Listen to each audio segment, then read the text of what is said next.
This is the Detroit Sports Podcast Network.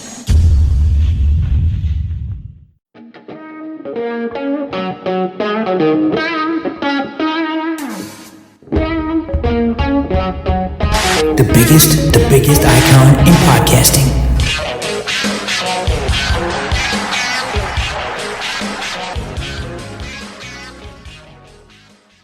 Welcome in, everyone, to this week's edition of the DocNJock podcast. I'm your host, Adam the Jock Strozinski. On today's show, Karrion Kross could be on his way out of WWE.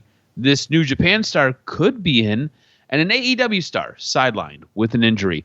Of course, we'll be breaking down our road to WrestleMania, and we've got Dynasty this week coming from AEW. Helping me sort through all of it, and this is going to be a big, heavy show. He's the one. He's the only.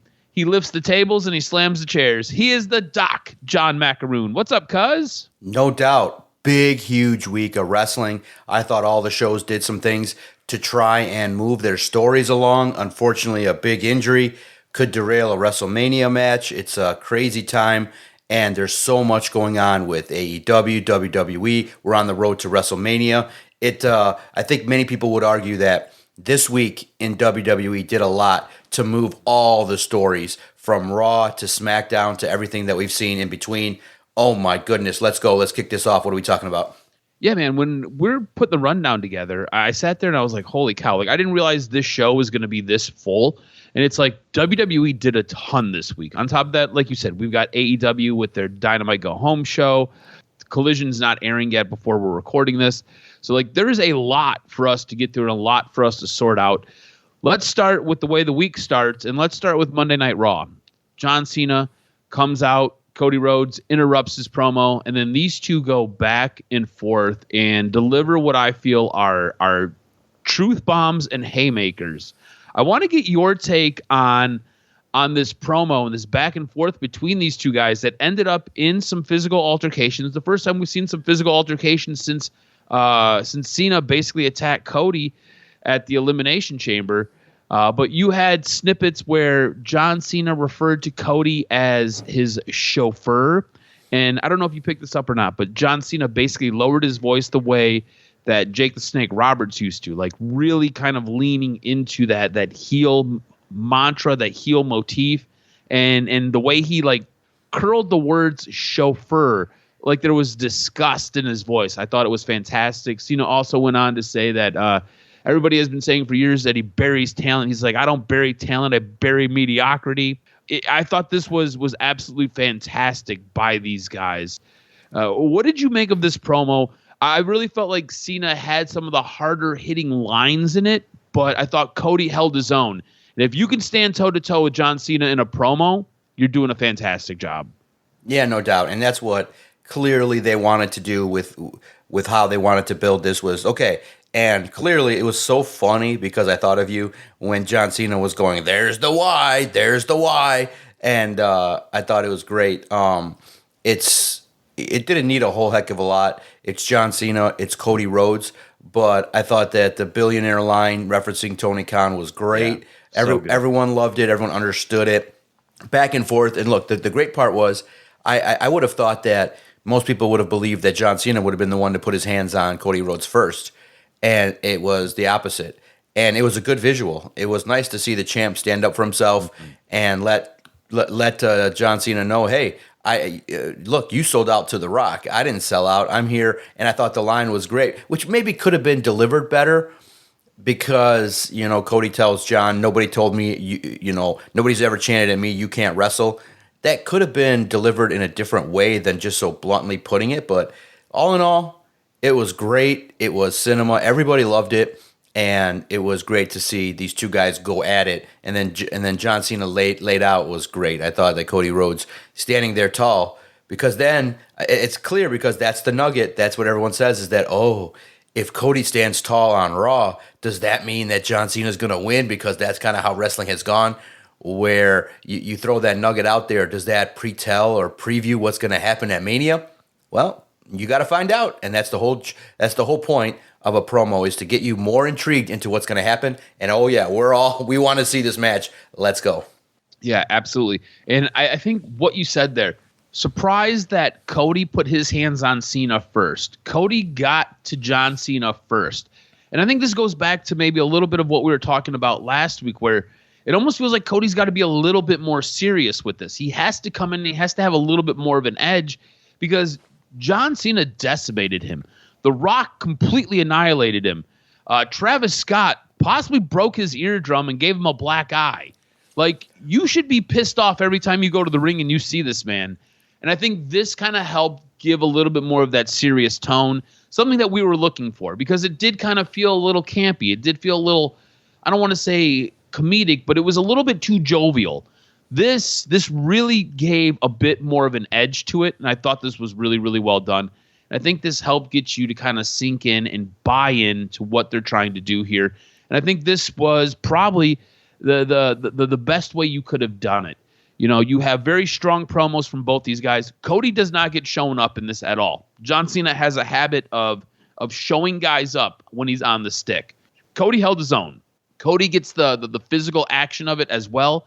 And I thought this all worked out really, really well to help get you. We're like 3 weeks out, which was kind of shocking to me when I found out that, man, we still have 3 more weeks of build for WrestleMania.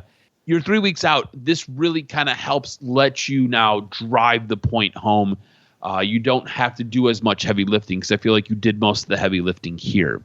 Something that really finally got us hooked, at least I feel like it got us hooked. Gunther ends up beating the living tar out of Jimmy.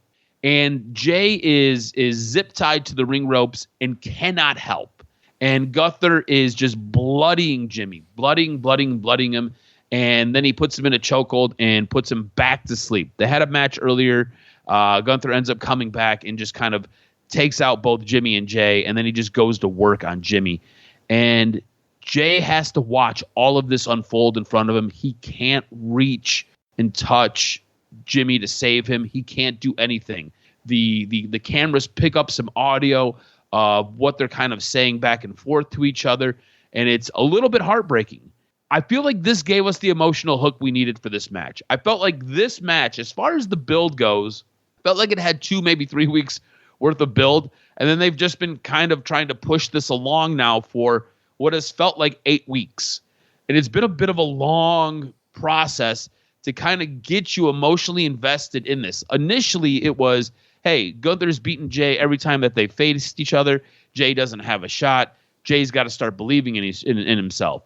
And they've kind of done that, and they've done it a lot. You kind of needed something to get you a little bit more drawn in. You needed something to kind of fuel Jay besides that self-doubt. And I think seeing Jimmy just laid out, bloodied at the hands of Gunther, I think this is kind of that emotional hook that was needed for this story. What did you think of this? What did you think of watching Gunther just pummel Jimmy and just make him a Yeah, it was awesome. It was amazing to see. It was, oh my goodness, when you see Jey Uso just sitting there wrestling as hard as he can and then just trying to get to his brother who's like 2 inches from him. Oh, man, it was some visual. It was crazy. It was, when you look at it in totality, you say, man, this is going to be great when they do get in the ring. And Gunther, Jimmy blading was cool. It was all that. But it did look gruesome with, Gunther wiping the blood on his chest and the crowd going, ooh and on and all that. But look, bottom line, you said it. The emotional intrigue was, the button was pushed. We all want to see it. It was crazy, and it's one of those deals where everybody is happy and content that this is what's going on. So I'm very intrigued. I'm very happy with how it went down, and my goodness, this match has a chance to be very. It's one of those deals where you now think that Jay's going to have the edge at WrestleMania, but who knows? It could play into Gunther just being a badass and taking it to the next level. Yeah, I thought it was really, really well done. I thought it kind of helps get us to where we need to be as we're down this final stretch for WrestleMania. The one thing that I'm not really feeling so sold on, we've got this women's match. We've got this match, this triple threat between Bianca, Rhea, and Io Sky. And to me, it really feels like this is Bianca and Rhea's match, and Io Sky is just kind of there. Now, the thing is, it involves Io Sky's championship, she is the champion, but she really does feel like a third wheel. At least in my estimation, she feels like she's a third wheel. From Jump Street, the way this was set up, it was kind of Bianca and Rhea facing off, and they both just kind of thumbed Io in the head and kind of pushed her to the side. And kind of since that day, I myself don't necessarily feel like she's been able to jump into the forefront and really be in the mix with these other two women. It really does feel like it's Bianca and Rhea fighting for Io's championship, and Io's just kind of along for the ride. I want to get your thoughts on how do we maybe get Io more involved in this match, or get her feeling like she's more a main part of this match? And do you maybe feel like she's a bit of a third wheel like I do? Yeah, here's the crazy part. That's the unfortunate part, is when the champion is not the best female over wrestler. That's where everyone's like, oh man, Rhea's better than her. Rhea's bigger than her. Bianca's bigger than her. And look, Io's a great wrestler, but that segment on Raw just it was weird, because that was my note, was like, I'm watching this match and Io's in it, and all I'm thinking is, oh, Rhea's just a bigger star than her. I'm just thinking, oh man, she's just a bigger, more physical presence. She just looks bigger, badder. Yeah. It just looks like Io's guy is a cruiserweight woman. If you go back to the crowd reaction when all three were announced, the roof explodes for Rhea. The crowd is incredibly hot for Bianca. And then it was like you heard crickets for Io. I was watching it with the wife, and the wife was like, oh, she's not over at all. And it's like, yeah, it kind of feels like they've done her a bit dirty, and it's like they put her in a box that she now has to climb out of. It's nuts. If you get a chance, go back and rewatch the entrance for these three. It was absolutely bonkers. I'm sorry, I did not mean to interrupt you. I just felt like it added to what you were saying. Yeah, exactly. It was just, it's a good, I think to your point, you just got to have Io Sky, maybe not matches, just stand. She's not going to do it with her promo, because it's just unfortunate with the language barrier. You just got to have her kind of do some stuff backstage, vignettes, a little bit more of emphasis on what she brings to the table. I just think that, you know what? And it's tried and true. I just think that she's due for a 3-minute video package of like why she's a badass. And that's about it.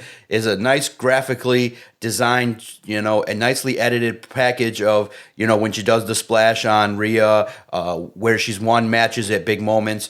And you just got to have maybe Io needs a manager, somebody that's kind of a loud, boisterous, like, hey. I feel like that's what Dakota Kai was, but yeah. I don't take her serious at all. Yeah, see, that's what I'm saying. You need that kind of that boisterous voice, like the wise female that's just going to say, hey, y'all are underestimating what we got here, and y'all should bow down to what you're seeing. You don't understand what's about to happen.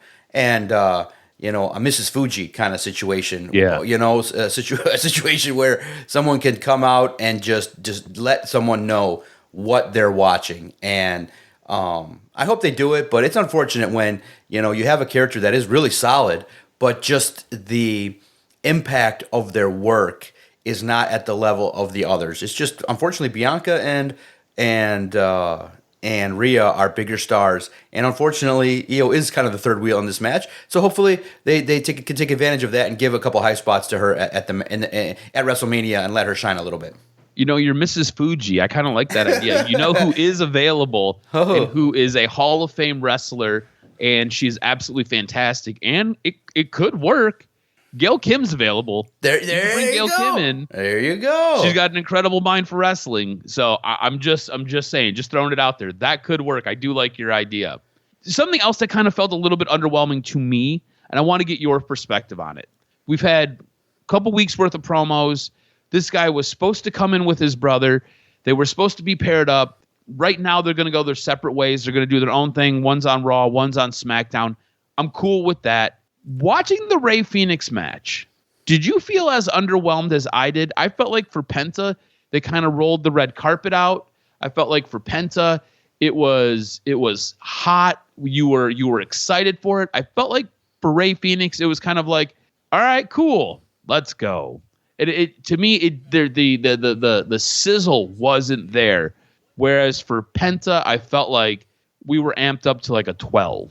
What are your thoughts on Rey Fenix debuting on Friday Night SmackDown? Yeah, I thought that there was a little bit of a tie to Penta with the music. It did give you a little bit of a reminder I would not have had, Ray Phoenix kind of doing the arm waving was similar. So you do get a reminder a little bit. Maybe it's subtle. I didn't think it was underwhelming. I just thought that the efforts made in the past to introduce a character, there were a lot of ways to do it. You could have had vignettes, you could have had backstage. So this one kind of felt like it relied on, well, we all know who Ray Phoenix is, so here he is. So last week was the mistake where you're like, Ray Phoenix is coming to town. And you're like, well, no, I think from the time you started to intro him in the video, then I think you needed to just roll out a couple of video highlights. I wish, unfortunately, some of the footage is owned by other people, but maybe you just have, the introduction. This is Ray Phoenix. This is what he's about. And you just have him training. This is what I bring to the table. You know how he says, it's been my dream to be in WWE? He could have just said that in the vignette. He's training, he's working, and then you could kind of tell his why, kind of build it a little bit. I'm Ray Phoenix, a little hint. I've been held back in a lot of places, little digs here and there. You have the physicality, you have him training, you have him doing a high spot in a training that you see, you're like, oh, what's this? And you just kind of tell his why so that when he debuts, you care a little bit more. And so the crowd reacted fine. I thought if it was piped in or if it was authentic, the crowd reaction, the way it came off on TV was fine. And look, remember that in any situation, you're debuting a character day one. And so your job is to introduce him, let him have a match. I thought the match that he had was fine. But yeah, I understand. Compared to Penta's was like a huge whoa moment. So you do get kind of the disadvantage of that where Ray Phoenix kind of looks like kind of quote unquote the little brother. And it's one of those deals where it's fine to start because you know what Ray Phoenix is going to end up being. So I'm okay with it. But yes, I think that sometimes WWE in some situations could do better to introduce someone. And sometimes they don't need to be introduced with the match. I would have been fine with just Ray Phoenix showing up, having a promo, and then kicking off a feud with somebody right away. Like, so what? We've seen many people like you. The next, heel person that wants to come out could come out and say, this is what all the hype has been about. This is nothing. We've seen this before. You're no Rey Mysterio. You're a low rent Penta. You could have had a heel come out and say, oh, yeah. You know what I mean? You could have, stinging. Yeah, you could have had something a little bit more than just, okay, here's a match and here's somebody. Because it was just kind of a similar entrance way to the world of WWE. It felt very cookie cutter. It felt like it was like Penta, but it was like, you had the name brand Penta, and then you had like the generic Aldi version. The SmackDown Ray Phoenix. Yeah. And then you have the same exact kind of promo afterwards. Yep, so you exactly. So that's where I see your point. It's just very similar to the way in which you did it on which is kind of funny because Road Dogg's probably like, I like that from Raw. Let's just do the same thing. And you're like, nah, man, come on, you got to kind of be a little bit more creative. And I almost thought, did you think for a second he was gonna say, This is the Ray Phoenix era. Yeah, and I was like, bro, it felt so much the same. It felt like, hey, didn't your brother do this? Let's do the same thing. Here's a script. We'll just change a few things. Right, exactly. It's like just change your name at the top. It'll be okay. Exactly. Copy and paste. Just do that. Exactly. So it's one of those deals where you gotta be a little bit more creative in your entrance to WWE. But hey, he's in WWE. Animo, let's go.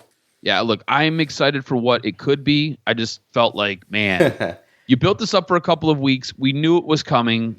I just felt like it under-delivered, and I was really looking forward to it, And look, as I was watching this, right, I was watching it with the wife, and to be honest with you, the wife has checked out of AEW. She does not. She's like, AEW's on. I'm gonna go do something else. She does not. She does not care anymore because something we talk about. Storytelling is poor. She will watch some WWE though, and she'll check in and she'll watch some stuff. And she was like, "Who's this guy again?"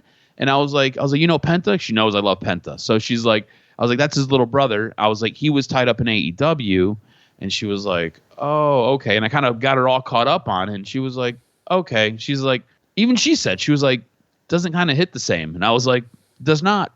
Feels very underwhelming. So I was just wondering where you were at with it. I wanted to get your take on it. I was really looking forward to Ray Phoenix showing up and debuting, and it just didn't hit the same like it did with Penta. So it is what it is. Again, I'm curious to see which direction they go, and I'm curious when they're going to team up the Lucha Brothers. You talked about possibly getting some footage. They did work in TNA for a little bit. I feel like you could have worked something out with TNA where you could have used some clips There you go. for maybe a one-off, just pay for a little bit and got those, but it is what it is. We'll see which direction they go and where they go. Something that I found entertaining, I found it uncomfortable. I find her to be a disgusting creature, and she has taken up our group chat this morning with Kenny. Basically, since we've woken up this morning, we've been doing nothing but texting in our group chat, making fun of this person. No one likes Charlotte Flair. In our group chat, we talk quite a bit about all of the plastic surgery Charlotte Flair has had done. The promo on Friday Night SmackDown between her and Tiffany Stratton, I thought it sucked. I thought it was tough. I think the crowd being as loud as it was, drowning Charlotte Flair out, kind of took away from it. It didn't really give her a chance to kind of establish what she wanted to do, and it looked like she struggled to get back on task. It really does show you who is over and who the fans like. Like, Tiffany Stratton is to the moon over. Charlotte Flair, definitely not. At the very, very end, though, it got nasty. And I think it went a little off script, and I liked it. And I thought that it did maybe hit a little bit below the belt. You can like something, and it could just not be appropriate, if that makes sense. And I think this is where this lies. As this promo is just kind of unraveling and things are going all sorts of haywire, Tiffany Stratton's voice kind of cracks at one point. Charlotte Flair then points that out. At the very, very end, Tiffany Stratton gets upset about stuff that's being said in the promo and basically says, your record is going to essentially be like your marriage record, 0-3. Oh. And then she threw her mic down and she quickly rolled out of the ring. So you knew it was off script because I think she thought there was something coming after that and she was not about to get hit in the face. Charlotte quickly rebuttals, well, why is Kaiser in my DMs? And if you don't know, Tiffany Stratton and Ludwig Kaiser are seeing each other. They're dating. So this got nasty. Charlotte looked visibly upset. She looked very, very annoyed, mad, sad. It was this, you can't really tell because her face is made out of so much plastic at this point. It was tough to tell, but she was not happy. I want to get your thoughts on what transpired on Friday night with this promo between Charlotte Flair and Tiffany Stratton. Was there stuff that you liked, stuff that you disliked? How real do you think the end of it really was? Do you feel like these two women don't really like each other at all? I want to get your thoughts on kind of this situation because there's quite a bit here that's encompassing both of these women. Yeah, no, I want to say this. When you say they went off script, with Triple H and Road Dogg and all them, I don't perceive a lot of things to go in a way where they don't know what's happening. Where I would say that maybe a better way to say it is they were probably told, all right, take personal shots. And of course, I don't believe that, in a respectful way, I don't think Tiffany would just say those things unless she said to Charlotte behind the scenes, hey, we're going to go there. And I'm going to say these things. I'm going to say, yeah. And still, even though it's coming, it's still going to produce a raw emotion because it's so sensitive. So I thought that they played their part well to amp it up, and it was perfect. Look, the crowd did amp it up. And yes, I do think that the one complaint we could have is Charlotte's wardrobe is something that I think could, I would stick with the robes. I would stick with something a little bit more flattering. But look, that's here nor there. I thought that Tiffany is the one that's more over. Tiff won the battle, and it was great. And I think that that's what you needed, is that you want to get people involved. And one way to do it with two people that don't like each other is the ability to cut deep in promos, and that's good. So that's really, really solid to be able to handle what everything's going on. So I'm excited to see how it's going to play out in a match. And I think that, I would have delivered a better line from Charlotte than Ludwig was in my DMs. But it's good. It's a good cutting thing. But unfortunately, Tiff kind of no-sold it. Like, I think she should have stood in the frame and listened to it and then kind of had a little bit of a what? But except she was just flailing her arms around, acknowledging all the positive that she was getting from the crowd. So, it's serious. But also, too, if you want to just look at it, this kind of feud didn't really need to have all the promos. I mean, you could just have them whooping each other's ass all the time, They could just be going back and forth. One week, Charlotte lays out Tiff lays out Charlotte. You get it going. These two, it's a natural, clash of the young and the brash and everything going on. So it's gonna be interesting. I do think that it'll be fun to see if Tiff goes over how they do it and what it would mean for Charlotte Flair. But Charlotte. Look, time has stress and injuries and doing that stuff is starting to show a little bit. But I can't wait because the match is going to be great. There's going to be some fun high spots. Should be a fantastic match. It's going to be interesting kind of what we do to kind of fill in these next couple of weeks with these two women. It really, to me at least, it feels like there is some legit bad blood there. Something's not necessarily right. To me, they seem like they genuinely don't like each other, which is cool. I'm not a huge fan of Charlotte Flair, so I hope Tiffany wins. But we'll see. Something that was really sad. Early in the day on Friday, stuff started to kind of leak out that Kevin Owens was dealing with an injury. Nobody really knows what it is. It was undisclosed, but it sounds like it was going to impact WrestleMania. So WWE ends up letting Kevin Owens come out to the ring to talk to the fans and kind of give them a little bit of insight on what's going on.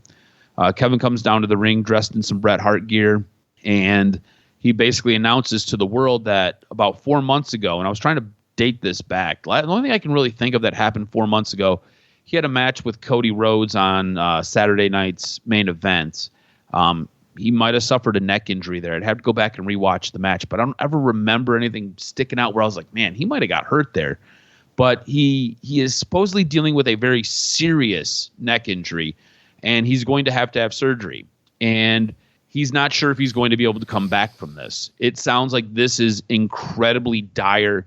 It sounds like this is something that has to get taken care of. And now the timing obviously doesn't work, as WrestleMania is on the 19th and the 20th, and we're recording this now on the 5th. So, it just timeline-wise, it doesn't work, but he has to get this surgery done in order to kind of, what sounds like, allow him to continue to live a normal life, or as normal as possible.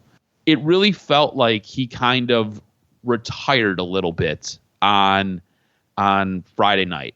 I'm not sure if I'm ever going to be able to come back. We don't really have a timeline for any of this. I've got to go away for a while. It all was very reminiscent to kind of Edge having to kind of step away, Saraya / Paige kind of step away. It really kind of felt like those types of situations, those types of injuries.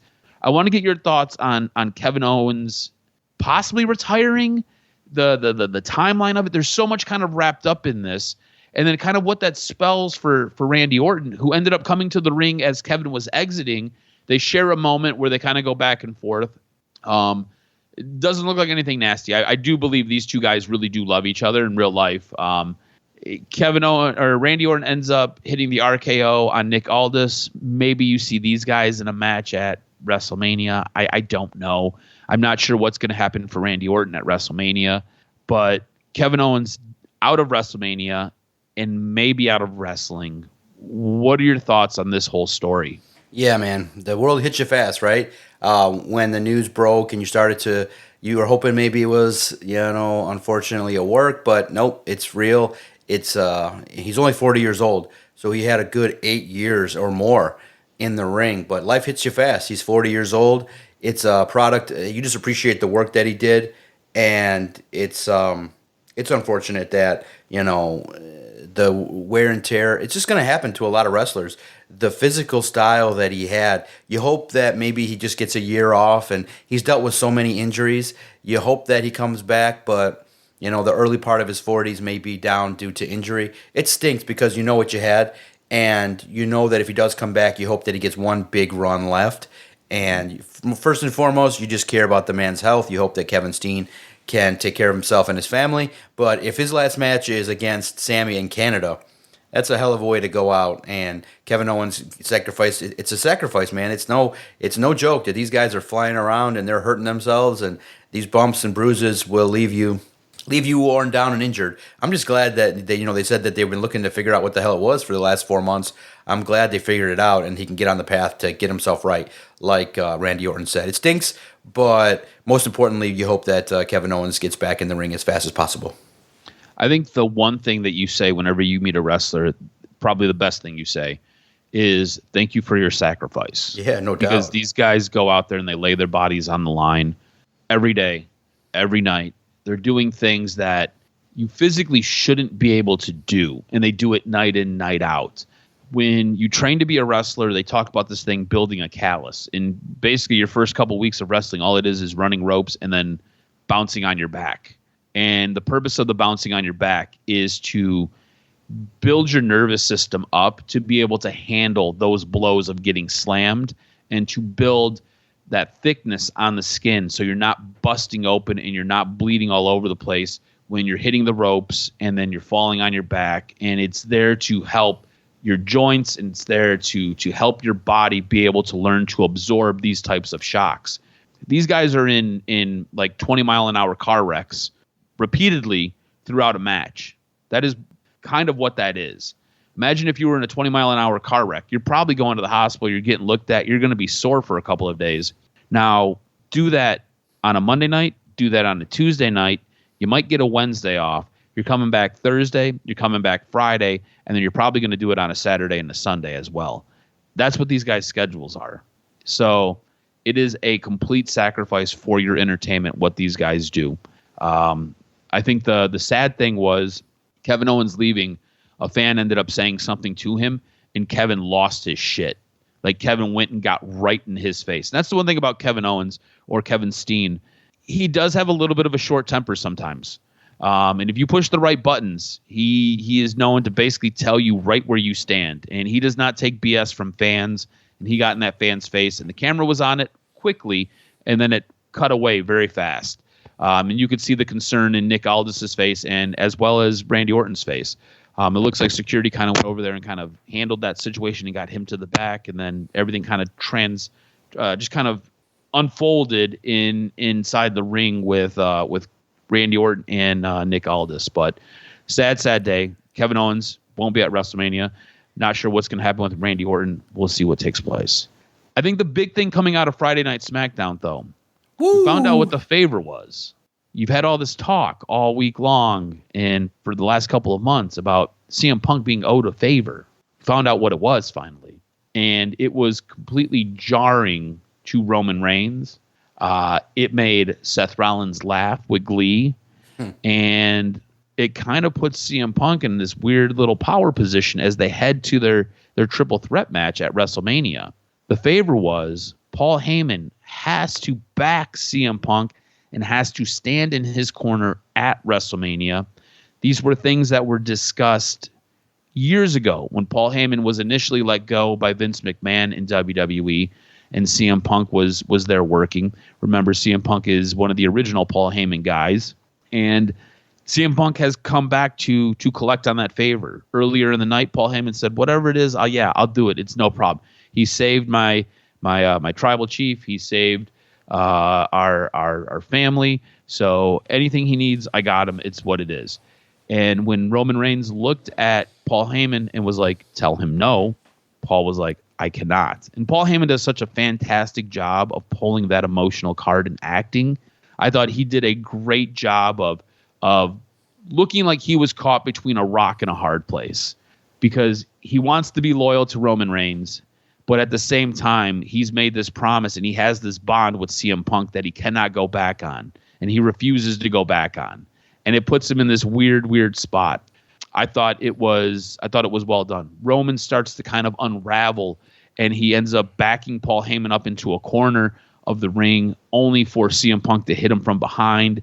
He hits him with the go to sleep. Seth Rollins is in the corner of the other part of the ring, and he's just kind of smiling and in shock as this is all taking place in front of him. And end of the night, CM Punk stands tall. Roman's laid out. Seth Rollins steps out of the ring. Paul Heyman is on one knee, looking between the ropes, crying for his tribal chief, knowing that he is in a bad spot. I thought this was so well done. I thought this was absolutely fantastic. I really felt like you could have maybe have pushed this off for another week. Really give this, just only giving it a little bit of amount of time to breathe, right? Like I said, WrestleMania is on the 19th and the 20th, so technically we're 2 weeks away. So I know I said earlier we were 3 weeks away. We're technically 2 weeks away from WrestleMania. giving it the 1 week where it's kind of got to get talked about between everybody, I feel like kind of puts it in a much more dire situation. Now you've got 2 weeks to kind of work through all of this and see kind of where this is going to go. Maybe it works out better that way. I loved what was done. I loved how this was handled. My thought is maybe have only given us the 1 week to kind of process it instead of giving us the 2 weeks. What did you think about finding out what the favor was? And was there anything that you would have changed about how this was done and delivered? Look, it's one of those deals where it's so good, you can still have room to critique it. It's one of those deals where it's so simple in that Roman Reigns has an edge with the wise man and CM Punk wants it. So, but it had the feel of like, it's so simple that maybe you could have did something even bigger, which is, look, everybody knows that the idea is Paul Heyman has something that CM Punk wants, that there's now a relationship tie. That could have been played out for a longer period of time. It didn't have to. It felt like, well, now we need to know what the favor is. You could have let that play for another year. Yeah, you could let that just hang and dangle in the wind. Yeah, you don't need to. They're going to have a match. CM Punk wins at WrestleMania. Then the next thing he says is, sorry, Roman, favor's coming. Favor's due. You could just keep messing with it. Roman's going on to other things, and CM Punk is always there. So you didn't have to answer that question. I thought it had no problem. It didn't need to be answered. And it's one of those deals where I thought that with the value of what that could be, it could have been bigger. It could have been a title shot. It could have been it could be Roman the champ. I mean, you literally have this little nugget that could be used where, just think about it. It goes into where you could have even longer term storytelling where, okay, Roman gets to be the champion of some kind down the road. And 2 years from now, and CM Punk is like, I got the favor I want to call in. I want the wise man in my corner for a title match at WrestleMania. Like, come on. I felt like there were things that could have been done bigger, but they wanted to tell the story and get it. And it kind of felt like, all right, there was no revisiting of when they told this story, because this was written 6 months ago, and that's where the favor started, and they said, okay, we're going to cash it in. I just felt like they could have revisited it, and someone could have said, do we need to actually answer this right now? This could be great. Over the next year, it could be delivered bigger, but they answered it. It's fine. It's very much, but it was weird because seeing CM Punk lift up Roman Reigns for the go to sleep, it didn't look right. It didn't look right. Like, Roman Reigns just looked like a towering monster, and they did a quick edit when the move was delivered. But it was kind of weird because that level of physicality didn't, to me, make CM Punk look bigger. I would have just did a curb stomp or something bigger, something different to highlight CM Punk. But it was in Chicago, so it was his night. All in all, 2 entrances for him were great, and now we know the wise man will be with CM Punk. And it was so good, too. The WWE sleuths figured out the comment that Paul Heyman made to CM Punk to say, hey, you deserve to be in the main event of WrestleMania, and now they're playing it up. Let's see what happens. Yeah, look, I agree with you. I feel like that is something, like, that is gold. What you did there was you laid a story with some gold, and you have this little nugget, like you said. You don't need to shine it up right now and show it to us. You could leave that as the thing that just kind of hangs and looms over both Paul Heyman and Roman Reigns' head for a while. And it could be something, we've seen it with Roman Reigns. We've seen it with his character where these types of things drive him nuts. When he doesn't have control and he feels like he is being manipulated or he's being out of control, he does not like it. It drives him bonkers. You could have used that to do that with him and just kind of drive him mad. And I think that could have been a little bit more of an interesting story. All that being said, I thought the way that they delivered the information was well done. I just thought maybe you could have waited a week to do it. But like you said, they're in Chicago. That is his hometown. Obviously, that show was built around him. So it is what it is. With WWE, before we transition to AEW, anything else that stood out to you this week? Anything else that you wanted to highlight or talk about this week? It was a crazy week, man. It was a crazy week in WWE. I can't wait to see how all this plays out with the storylines. I'm curious to see now Naomi and Jade Cargill. They've told that story pretty well, and it's going to be a fun time. I'm curious to see now what Randy Orton's going to get at WrestleMania. Is he just a figure? What's going to happen? But WrestleMania is shaping up, even though some people may not be happy with it. Some people may feel like the injuries have derailed a certain aspect of the card, but there's a lot to like. And then the one thing that I love, I am now hooked on seeing Jacob Fatu whoop LA Knight's ass. It sucks. LA Knight is going to be fodder. We all know it. There is no chance. If there was a betting line, it would be Jacob Fatu minus 4,000. He is going to be the U.S. champion. And look, it sucks, but he's going to get fed to LA Knight, and that's what has to happen. All right. We'll see what takes place. I'm under the assumption that that'll be at WrestleMania. It'll be a good WrestleMania match. Jade Cargill and Naomi, obviously, at WrestleMania. That was announced on Friday night as well. I don't really know how I feel about seeing that on WrestleMania. My comments were, I don't necessarily need to see that match on WrestleMania, but we'll see what takes place. We'll see what happens. All right, let's switch gears. Let's get into Dynamite and AEW. I want to get your thoughts on this go-home show. This looks to be again, it's an AEW pay-per-view. It's going to be a stat card. You're going to get 20 matches, or at least it's going to feel like 20 matches, so you've got a ton. The Dynamite go-home show really felt like it was built around Swerve Strickland and Jon Moxley. There was a match earlier in the night where Swerve and Willow Nightingale take on Jon Moxley and Marina Shafir. Marina Shafir gets pinned by Willow Nightingale. Jon Moxley gets back in the ring and then hits the paradigm shift on Willow Nightingale.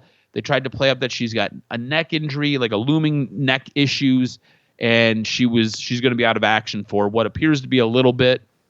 This drives Swerve mad, and the show is basically built around that. I felt like that and what we've got at the very end with Swerve and Hangman Page, we'll talk about that here in a few moments. I felt like those were the two best things. I felt like the rest of this show was just some wrestling matches. I don't feel like the rest of the show did a whole ton to get you geared up for this pay-per-view. What did you think of Dynamite as the go-home show? Yeah, I agree. That's just where it is that they are starting to tell stories, and it's mostly centered on the big stuff, which is fine. But I'll say this is with AEW, they're starting to understand, okay, MJF and the Hurt Syndicate and the Hurt Business, that's fine. That's intriguing. That's starting to set the tone of what that company and what that faction is going to be about. That's been good. The Swerve and Jon Moxley has been great. I like the way they've been setting that up. And then I think Megan Bayne just looking like a monster every single week. They've clearly said, okay, we want to establish her as a star with the visuals, the attire, the look. That's fine. Now the rest just has to be like done for the rest of the card, like the Okadas and the Omegas, and you realize, man, this stupid split again, Collision Dynamite. You don't need splits. Like CM Punk's gone. Just let some stories carry over from Wednesday to Saturday. Like you can do more stuff, and I hope that they realize that in the future. But yeah, I just think that there's only so much storytelling that they're doing right now, but they're starting to, and there's some good things to pay attention to. And look, it's not WWE level yet, but it's getting there. They're starting to tell stories. They're starting to weave in ideas. They're starting to let people kind of creatively say things in promos. So, and it's one of those deals where we understand that it's not WWE. It's an alternative. So they are weaving the intricacies of what makes wrestling good, but they always want to highlight the wrestling aspect of the top end talent. And with that said, I would have graded it B+. It was good enough to get you by. And I think that what happens is what I've been doing lately is not watching it live, just getting through it through DVR. And it makes it so much better when you're watching it in over an hour and a half as opposed to 2 hours. And you can fast forward some things even in some matches where you go, okay, you know what? Hour and 15, hour and 20 is not a bad way to digest AEW. Yeah, I kind of feel like that's the best way. I just know with my way my schedule lays out, I got to watch it live. If I don't watch it live, I'm playing catch up. You know what I'm saying?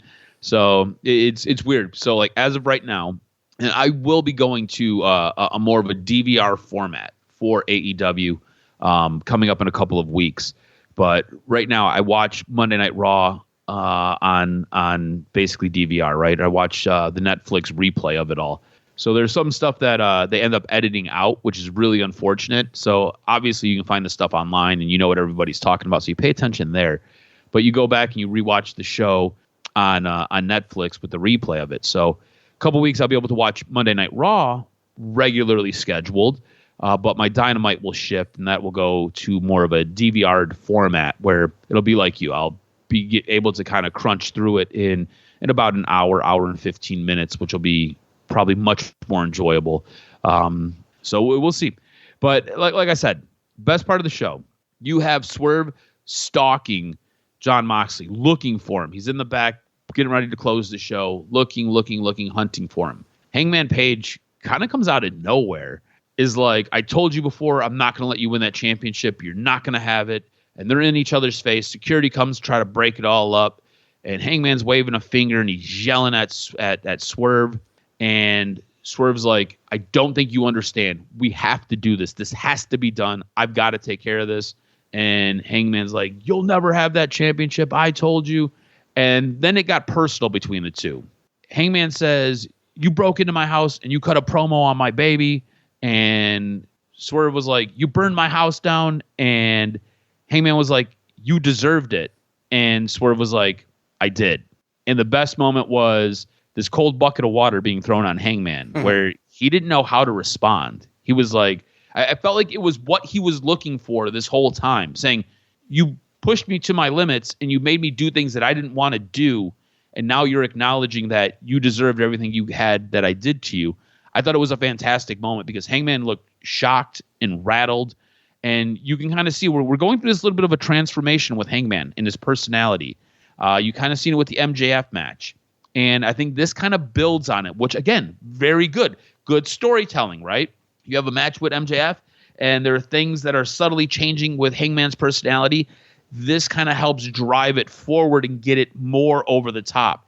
Hangman not really sure how to process what Swerve just said, and it just kind of dumbfounded and godsmacked and stops everything he's doing, looks at him, kind of blinks, and then just kind of walks off because he doesn't know how to handle any of this. Swerve then goes on to get jumped by the Death Riders, taken out to the ring, slammed on some glass, sits up in the middle of the ring as the Death Riders kind of walk off, proving that he is a very dangerous man to Jon Moxley's world title run. What did you think of the Hangman Swerve confrontation? Because I loved this. I thought this was great. I could watch these guys do stuff forever, and this type of stuff right here, it's these little things, these little nuggets, the little bit of Hangman's maturity. Like, I remember watching Hangman in ROH, and I'm like, yeah, he's going to be good. I never thought he would be this good. And you got to watch Swerve, and you got to see Swerve in NXT, and you got to see Swerve on some of the indies, and you're always like, he's charismatic. He's kind of has it. Just will he ever figure out it? And I feel like these two guys right now are heads and tails above the majority of the rest of this roster. And I could watch these two dudes just talk at each other, not even get physical or nasty, but they have such a history to pull from that it makes them so damn entertaining. What did you think of the confrontation between these two guys? Yeah, very much so. I'm intrigued. That's where it needs to go, which is, okay, hey, if there's not going to be a lot of stories told, hey, the ones that are, the two stars in the ring will make it so that you, when the match comes at the pay-per-view, I'm intrigued, I'm invested. It's two characters that are, at the right spot having a feud. And so I can't wait. Look, I know everything could be better in AEW, but this build has been fine, and it's going to be sold well. It's going to deliver with whatever they decide to do. And I'm excited for Dynasty. I think that there's going to be some good things that will come from it and will set the tone for the rest of the year. Yeah, it's... I feel like we're going to know a lot coming out of Dynasty and kind of where these two guys specifically end up going. So with all that said, the show's been running long. Let's get into our Dynasty predictions here. Where are we at right now? We're coming up on an hour? 50 minutes, 50 50 minutes, 50 okay. minutes, yep. Jeez Louise, we've been talking forever. Sorry. All right, let's get into our Dynasty predictions. Kicking off the show, we've got our ROH World Title versus Mask. Chris Jericho, the champion, taking on Bandito. I'm going to say Bandito wins this. I think he's your new ROH champ. I think he gets to keep his mask. Remember, he is fueled by the fire that Chris Jericho took the mask off of his brother Gravity, and that is driving him. So I'm going to say Bandito. All right, I got to go bold, so I'm going to go Chris Jericho. I think that Jericho and his antics have been very much a positive. His work with Big Bill, I think, has helped him a little bit in regards to character development. So let's keep this train rolling. Chris Jericho. All right. We've got the Owen Hart Foundation 2025 Men's Tournament quarterfinal match. You've got Mark Briscoe versus Kyle Fletcher. I think Kyle Fletcher is going to be a star. I'm going to go Kyle Fletcher. No doubt. As I like Mark Briscoe. Yep, it's going to be a good match. Let's see what craziness is going to ensue. Kyle Fletcher for the win. All right, we've got the AEW World Tag Team title match. You've got the Hurt Syndicate, Bobby Lashley and Shelton Benjamin with MVP. They're your champs. They're taking on the Learning Tree, Big Bill and Brian Keith. Like you said, Big Bill's kind of come a long way. Remember him in WWE? Thought he was good. I feel like you're getting a better version of him here. I do miss Enzo doing a lot of the stuff that Enzo did, but it sounds like Enzo's a bit of a headache. So no doubt he's not in AEW right now. All that being said, it's the Hurt Syndicate. They hurt people. It's going to be the Hurt Syndicate coming away with their belts. Yeah, I agree. It's going to be fun to see Big Bill and to see how they utilize him moving forward this next year. But yeah, the Hurt Syndicate needs to get after it, and this could be a nice match where a lot of the stars can get some of their stuff over and get paid stuff that we can pay attention to move them along, because you don't want to have the Hurt Syndicate kind of get overshadowed by Bobby Lashley, which was funny because MJF was just sitting there going, listen, Bob, we got to handle this the right way. And it was just kind of funny to hear MJF address it that way in the promo. But you got a good group there, and you want to take advantage of their skills. Yeah, absolutely. All right, our next match. It's the Owen Hart Foundation 2025 Men's Tournament quarterfinal match between Will Ospreay and Kevin Knight. Ooh. This is interesting because Kevin Knight is a recently signed AEW wrestler. We talked about him, I think it was a couple weeks ago. WWE was very interested in him, wanted to sign him. He ends up wrestling on AEW, signs with AEW. Seems like they want to push him. He ended up getting a win on Dynamite, but Kevin Knight, I don't know if he gets a W here. He's going up against Will Ospreay. How do you see this playing out? Does Will Ospreay get the W? Because that's where I lean. Or does Kevin Knight, who's a new wrestler, and they're trying to push and they're trying to build, does he get the W? Yeah, no, I think that, look, I know it's a new character, but you can't have Kevin Knight beat Will Ospreay. It's just not the way it's going to be. So Will Ospreay's the man. You can do a lot of different things. The idea is Kevin Knight is a worker. Let him get his high spots in. Let him get his stuff in. But in the end, the bigger star has to win. Yeah, I'm going to go Will Ospreay as well. Here's the thing. You can get over and you can be over, right? So getting over, you get the win. I think Will Ospreay will get over. He's already over, though. I think this match will help set the foundation for what Kevin Knight is going to be. I think this match is going to help make him. I think this is going to be a fantastic match where he's going to put a lot of his talents on display. And you already know Will Ospreay can work and works incredibly well. I feel like Will Ospreay will make Kevin Knight in this match. All right, we have a non-title Owen Hart Foundation 2025 Women's Tournament quarterfinal match. Mercedes Moné, the belt collector at this point, she's not putting any of her belts on the line. This is just a Women's Owen Hart Foundation match. She'll be taking on Julia Hart. I heard something, haven't been able to confirm it. I'd have to do a little bit more research, but I heard Mercedes Moné basically has WCW Hulk Hogan treatment where she's got creative control. And that's why she hasn't lost anything. And that's why I think some of her matches suck ass. I think we're going to get another suck ass match, and I think she's going to end up getting the win. What do you think happens? Yeah, no doubt. You hope that they can deliver a match that people want, but yeah, Mercedes Moné will get the win. And look, you just got to have her deliver good matches with some good psychology and kind of remind people again that, it's one of those deals where I also think that she's also getting judged maybe a little bit. She should be judged. You should always be critiqued on the work that you do in the ring. But I also think that she's getting judged comparatively based on the contract that she makes. Is she worth $10 million? No. But you got to also start to make people believe that you are. I got you. It's going to take a lot to make me believe that you're worth that much money. Right. Right. So we'll see what happens. But I don't know. To me, she really hasn't made anybody. Right. I feel like you can go a long way, make somebody. Maybe she helps make Julia Hart. I feel like Julia Hart's already kind of made, but maybe you can help get her over. Yes. Higher. I don't know. we'll see what takes place. AEW TNT title. This is a no time limit match between Daniel Garcia, who's defending his title, against Adam Cole. Does Adam Cole bring a championship back to the Undisputed Kingdom, or does Daniel Garcia keep building towards something bigger and better? Who wins this match? This is the toughest one. This is the one I have no clue, because you could do a lot of things best for business with both guys. Mm-hmm. It's one of those deals where I could see Daniel Garcia keeping the match, keeping the title, but Adam Cole doing some things to cheat or do whatever he can. But it just feels like it doesn't feel like Adam Cole's done enough to win, but he's the bigger star.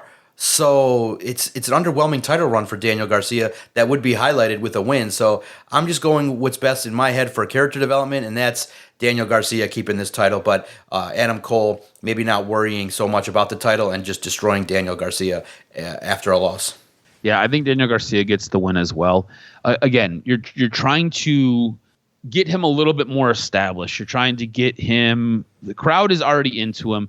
How do you do this? You get a big win over a guy that is a household name in Adam Cole. The way I see it, he gets the win, and it helps catapult him a little bit further along. I don't think Adam Cole necessarily needs the championship, and I don't know what good that championship would do on Adam Cole. So it doesn't make sense to me. We've got our AEW World's Trio title match. You got the Death Riders, Claudio Castagnoli, Pac, and Wheeler Yuta, defending their belts against Rated FTR, Cash Wheeler, Dax Harwood, Adam Copeland. Things have not been good with FTR. Things have been a little bit of out of sorts. You've got Dax seeming like he's quite upset. Seems very frustrated, whether it be with Copeland or whether it be with Cash.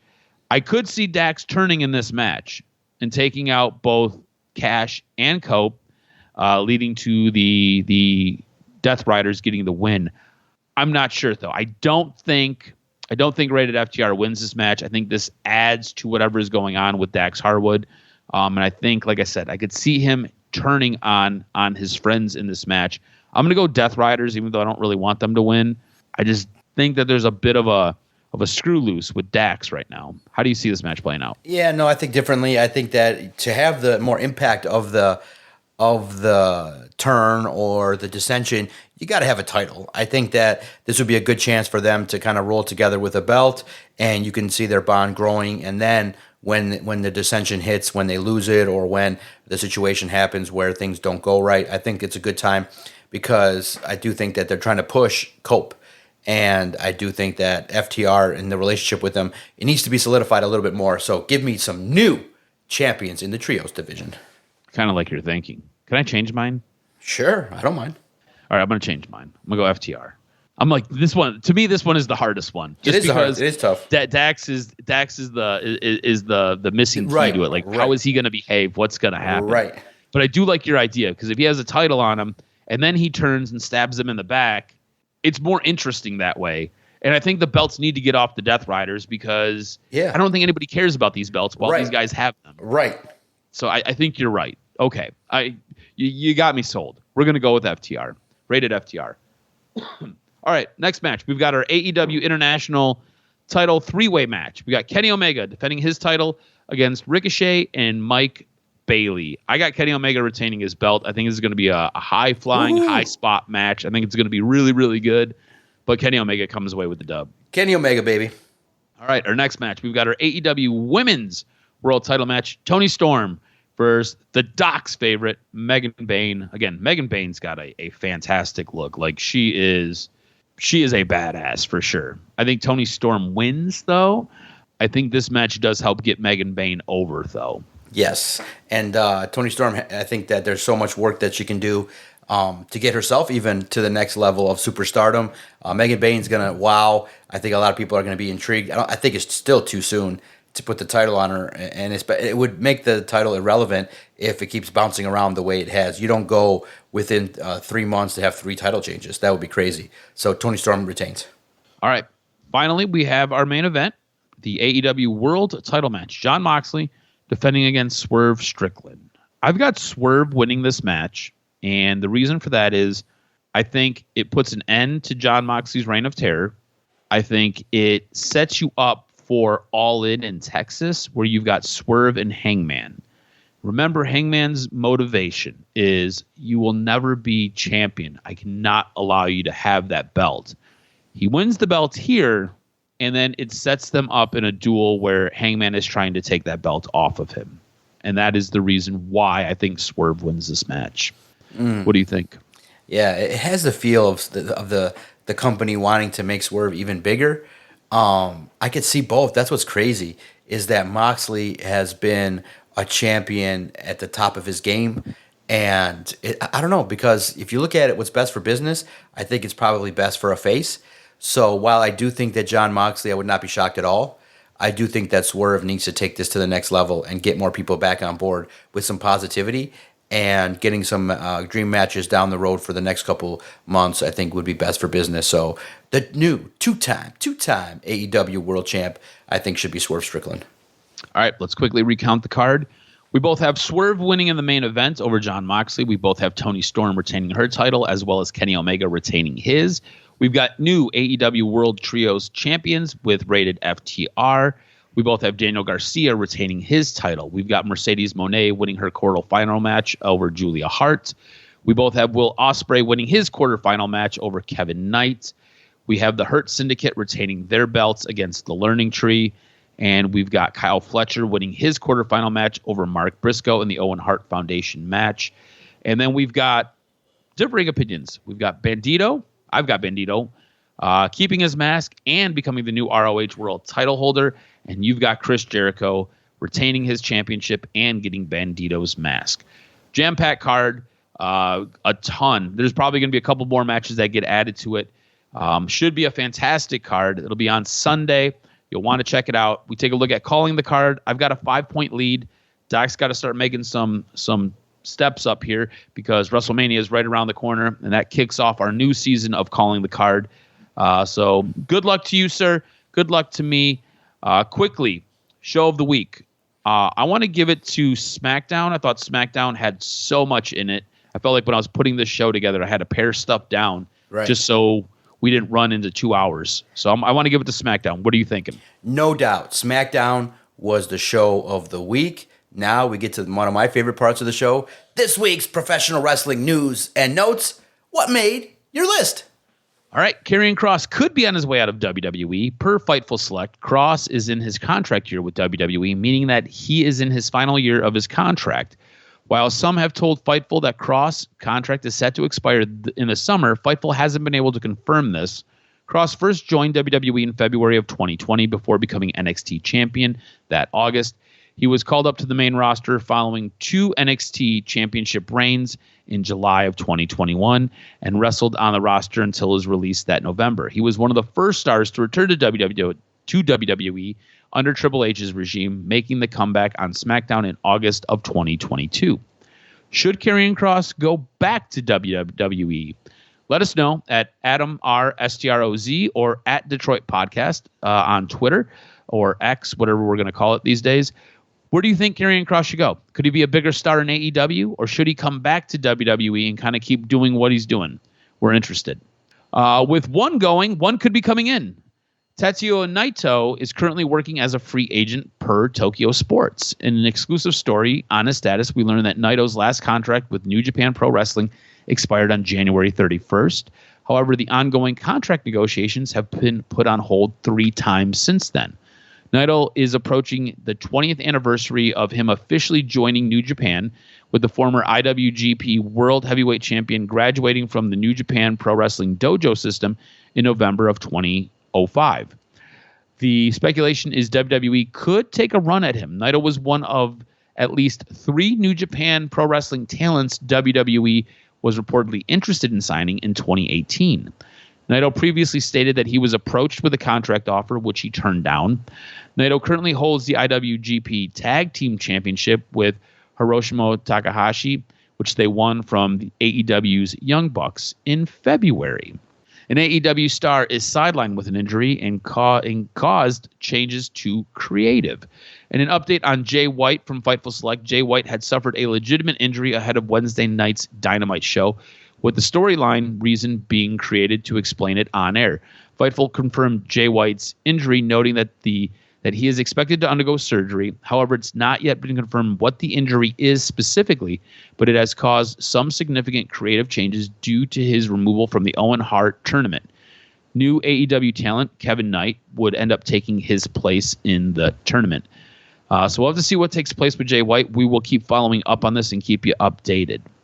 Now, this former WWE star may be headed back to the company. Recent reports have emerged that Rusev, formerly Miro in AEW, is set for a WWE return. On April 2nd, 2025, it was reported that Rusev had signed with WWE and was at the Stamford headquarters, according to multiple sources. Rusev was released from his WWE contract in April of 2020, debuting in AEW that September before he parted ways with the company in February of 2025. Now, there was no confirmation on whether his wife, Lana, a.k.a. CJ Perry, was with him. They ended up separating, and now they've come back together. We'll be interested to see if she shows up. What I do know is the week that WrestleMania is taking place in Las Vegas, Rusev will be in Vegas. He will be doing something at, I believe, an indie show. So there is a chance that maybe Rusev shows up at WrestleMania. We'll see what happens. But that's going to do it for this week's wrestling news and notes. Make sure you follow Adam on Twitter at AdamRSTROZ. Follow the network at Detroit Podcast. Man, good show. Looking forward to Dynasty. I think that there's great opportunities for a lot of matches to go in a lot of good ways. AEW delivers on pay-per-views. It's going to be fun to see. And make sure that if you're a fan of AEW, their tickets are on sale now that you can go see them at the Masonic Temple. It's a downgrade from LCA, but you might see your favorite wrestling company in a more intimate setting down there in Detroit, which is still, the Masonic Temple is only just 50 feet down the road from LCA, but it's a much different feel than when AEW was able to sell out and have a little bit more of a market share of wrestling fans. But we'll see how that show takes place in May. 2 nights, Wednesday, Thursday, May 7th, May 8th.